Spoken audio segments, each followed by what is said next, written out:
Mother Aubert went to Rome and got an approval for her founding of her order. Yes, partly that she wanted to put the order on a firm foundation. To do so you had to be in 2 dioceses.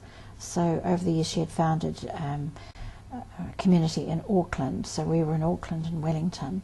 But she also wanted the approval of the Pope for the work with children. It was not exactly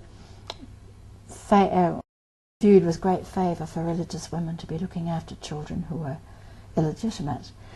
And that didn't worry Suzanne Aubert one bit.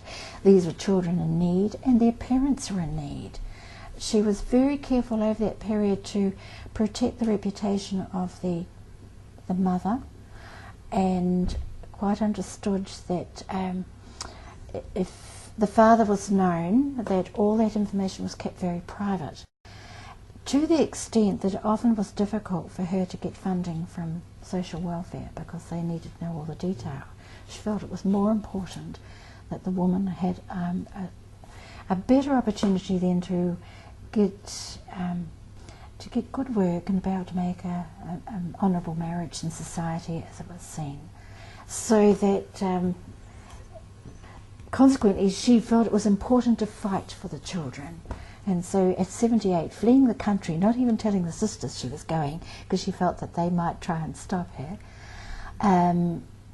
goes to Rome, sees the Pope, but is caught by an earthquake where she helps nurse earthquake victims, and then there's the outbreak of World War I, in which case she helps there. Knows of some of her earlier children that she looked after were now soldiers in the war, and she kept contact with some of those.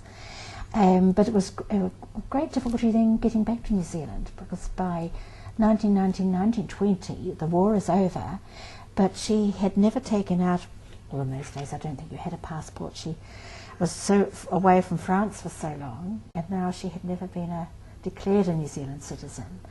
So the sisters intervened with Sir Joseph Ward, who sent over someone to bring her back, because at this stage, well on in her 80s.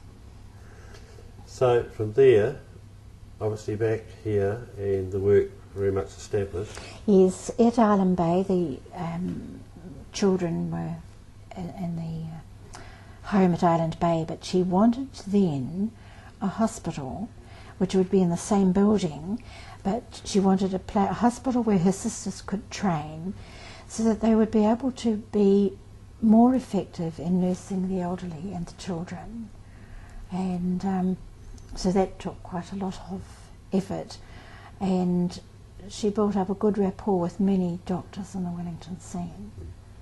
We have wonderful stories of links she has with women down there, and there are a lot of the unsung stories, or stories of unsung heroes of pioneer women, so many Catholic women, West Coast, and then we had so many vocations from there.